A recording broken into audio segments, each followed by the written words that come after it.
to meet the sensation of dread in her belly. Her breath hitched and her legs turned heavy and dense as she stared at Finn, who filled the threshold with his girth. She had two choices: come clean and betray the young man in her bathtub, or continue the lies. The options raged in her brain. To do either would be a sin. "Well, Nan?" Finn wiped a finger under his nose. With his chin, he nodded to the gun, the metal barrel cold against her big toe. "What have you got to say now?" "Okay, here goes," she thought. She was about to say a lot, and it would be all lies. Everything she said would constitute a sin, and she'd use the only weapon she had at her disposal to defuse him: herself. Pulling her shoulders back, she arched forward like a figurehead on the bow of a clipper ship. "Ah, Officer Finn, sure you caught me," she said, words warm and smooth. "I admit, I was afraid when I heard the airplane crash. I didn't want to tell you I had a gun, that I was worried."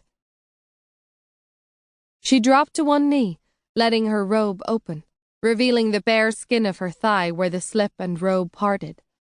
The gun, the steel barrel glinting in the light, felt cold against her palm. Heavy. Shivers raced up her spine.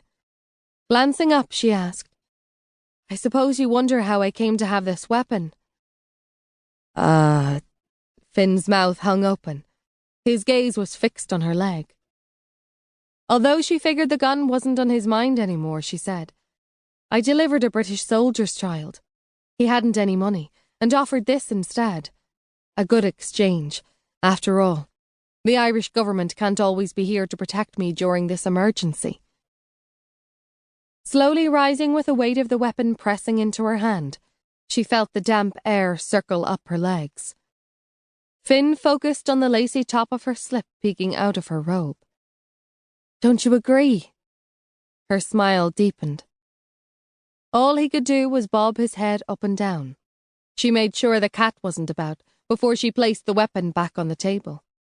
And then, as though she were delivering the death blow, she lightly touched the row of brass buttons on Finn's jacket and lingered on the one above his belted waistband, adding pressure, digging the button into his fleshy stomach. Then she went in for the kill. "You needn't come around anymore. I can take care of myself."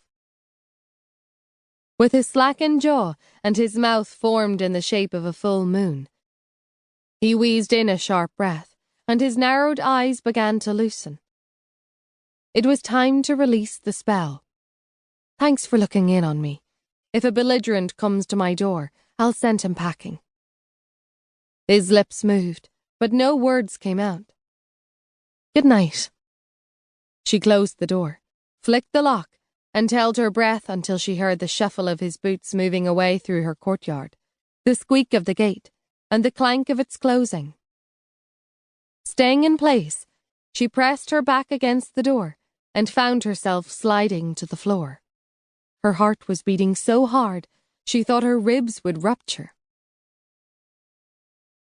A crackle from the fireplace made her jump. She focused on the hearth. Jesus' portrait seemed to come alive. Surely, he was staring at her in disappointment. To use her body in such a sinful way. "I'm sorry. Please forgive me," she whispered. She glanced at the gun on the table and hoped she'd never see another as long as she lived. Rising to her feet, she prayed no more pilots would knock on her door either. She'd need to get the bomber boy out of the tub and healed enough to be on his way. No need to make it easy for snooping eyes, she thought.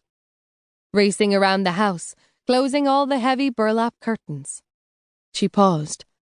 The last time she'd closed all the window coverings had been after Teddy's death. She shook the memory away as she opened the bathroom door. Dutch was biting his lip, his eyes wide. Who was it? Officer Finn with the local defence force. Nan looked at Dutch's bandaged arm. Only a few dots of blood showed through the gauze, all on target for recovery. What happened? Does he suspect? Oh, I believe so.